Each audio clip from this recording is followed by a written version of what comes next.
Alright, so we got a lot done since the last time you guys saw this thing. I got my intake pretty much all put together. I had to get the flange from Baxter's to attach my cone filter, but I also got the joiner for here. I made this little catch can out of an old water bottle with some brass fittings in the top. So I have my valve covers that tee together back here. I'm going to tuck all these wires away, or hoses away, but this is my PCV, and then it returns back into the intake from here. And I sort of ghetto mounted my freaking coolant reservoir with just zip ties, because I don't have any metal or anything to make one right now. Eventually I'm going to make a nice bracket to hold this thing straight, but for now I got it all plumbed up in the back. We also changed the O-rings on the dipstick tube. You just have to take that 10mm bolt out right there and you pull it out. There's 2 O-rings on it. Also swapped out my fuel filter. Because the one on here is who knows how old. And the little bushing thing was gone, so I just used a rag to make my own, just to kind of keep it snug because it was just rattling around before. So now I gotta crawl down here and put the downpipe on. Been procrastinating that long enough, so it's time to get that on. Hopefully I don't have to take the intercooler back off to get it on. I think I can get it from underneath. We'll have to see. Alright, so the downpipe's on, sort of. I got it bolted on to the back of the exhaust, and I just got it on. I have 1 or 2 bolts here. I'm actually going to have to go to the hardware store and get some of these made, because the VF11 that came on this car had studs on the top, and these bolts I have aren't long enough, so I have to go pick up some of those.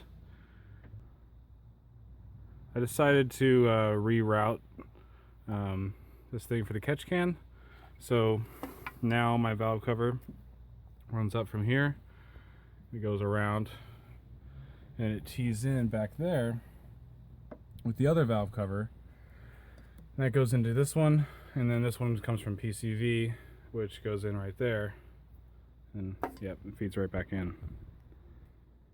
As you can see, we already got the radiator in. We just had to we were just waiting on torquing down the crank pulley. I think it was 135 foot-pounds or something like that. We got all the hoses hooked up. These are my transmission cooler lines. I actually did put oil in it too. I decided to go with Mobil 1 full synthetic 530, just because it was like 30 bucks. It was super cheap. So, and with the new turbo, I'm gonna have to change the oil pretty quickly anyway, because there's a break-in procedure for that. So I think you're supposed to change your oil fairly soon. I'm not exactly sure when you have to change it. So with that in there, I can probably start putting my grill back on. I already deleted all the AC stuff, so I pulled out the condenser and everything, so there's actually a lot more space back there. All my clips are broken, so I'm just going to be using zip ties just to put it all on. They work pretty good. Alright, so I got the serpentine belt on. This belt has a lot of cracks in it. I'm going to have to buy a new one tomorrow, but for now, just to start it up, I wanted to just use this one just to make sure everything works, and I'll buy one of those later. I put the protective guard thing on here. Also got my grill in place. See how good that looks. I was looking over a few things and I actually saw that this hose clamp that was on here was the wrong hose clamp, so I got that switched out to the right one. So now these match and they're looking pretty good. So the last few things I got to do is just go to the hardware store and get some new bolts for that, because these are just a little bit too short. And then we'll put coolant in it and start it up. Alright, so we went down to Ace Hardware and I got a bunch of bolts. Finished bolting on the downpipe. This is all done. Everything's tied down, ready to go. I put my coolant overflow tank in.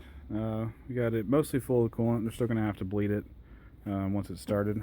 Unplug the fuel injectors and the coil pack on the top so we can crank it and get oil flow to the new turbo. You're supposed to do that with the new turbo because you need to make sure it has, you know, lubrication and everything.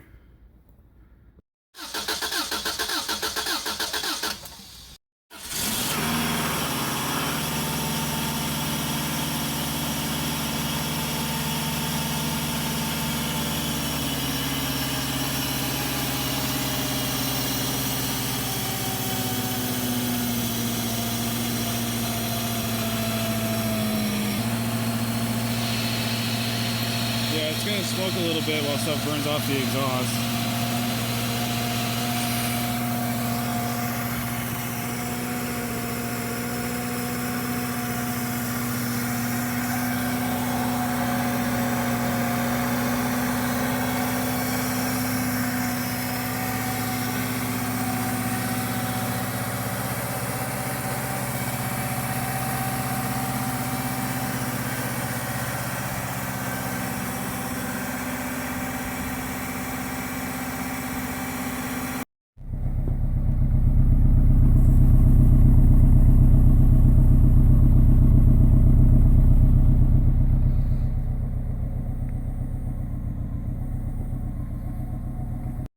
Okay, so we did have one problem.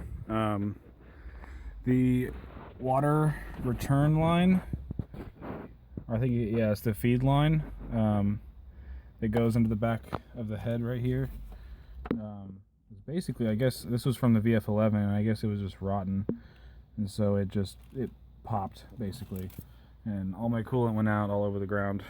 So I gotta get a new hose, but other than that, it runs really good. So I think tomorrow we're gonna go pick up a hose and then we'll go for a test drive. Alright, thanks for watching.